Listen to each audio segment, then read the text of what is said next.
Tiga indeks saham utama Amerika Serikat semuanya ditutup melemah pada pekan ini. Sementara itu inflasi naik 2,9% secara tahunan, ini masih jauh di atas target 2% The Fed. Pernah nggak kamu bayangkan, apa jadinya kalau besok pagi dolar Amerika tiba-tiba tidak laku lagi? Atau nilainya jatuh bebas sampai tidak berharga? Banyak orang bilang, biarin aja dolar hancur, kan kita pakai rupiah, Etienne, tunggu dulu. Ternyata tidak sesederhana itu. Kalau dolar runtuh, harga gorengan di pinggir jalan, harga bensin, sampai harga HP kamu bisa terkena imbasnya. Apakah Indonesia akan untung besar karena utang negara lunas? Atau justru kita akan ikut terseret dalam krisis ekonomi terburuk sepanjang sejarah? Mari kita bedah faktanya, hanya di Boleh Tahu.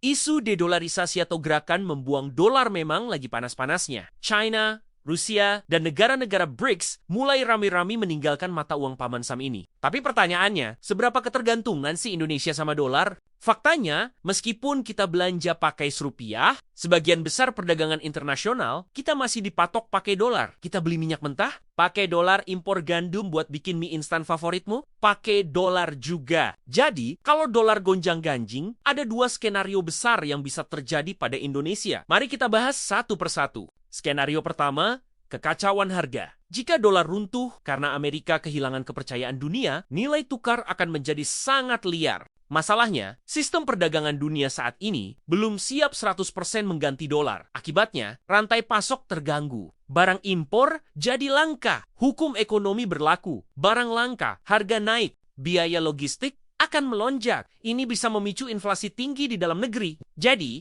meskipun dolar hancur, bukan berarti rupiah otomatis jadi raja. Justru ketidakpastian global bisa bikin investor asing kabur dari pasar negara berkembang, termasuk Indonesia. Tapi tenang, nggak semuanya berita buruk. Ada skenario kedua, kedaulatan rupiah.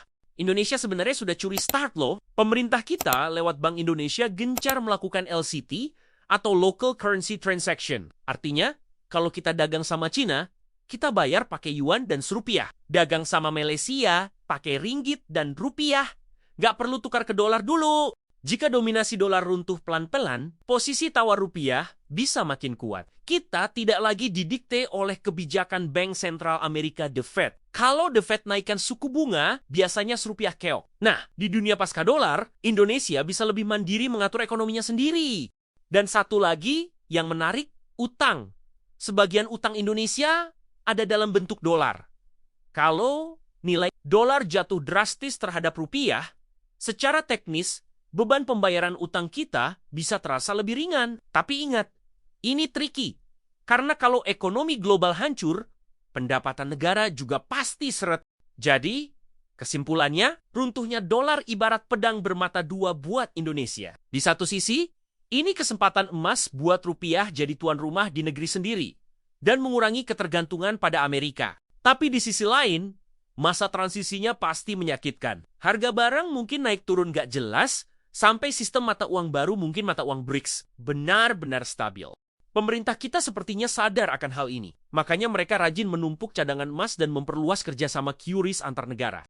Nah, sekarang giliran kamu. Kalau dolar benar-benar diganti, menurutmu mata uang apa yang pantas jadi penggantinya? Yuan Cina, emas, atau Bitcoin? Coba tulis analisamu di kolom komentar. Terima kasih sudah menonton Boleh Tahu. Jangan lupa like, subscribe, dan nyalakan loncengnya biar kamu makin paham geopolitik dunia. Sampai jumpa di video selanjutnya.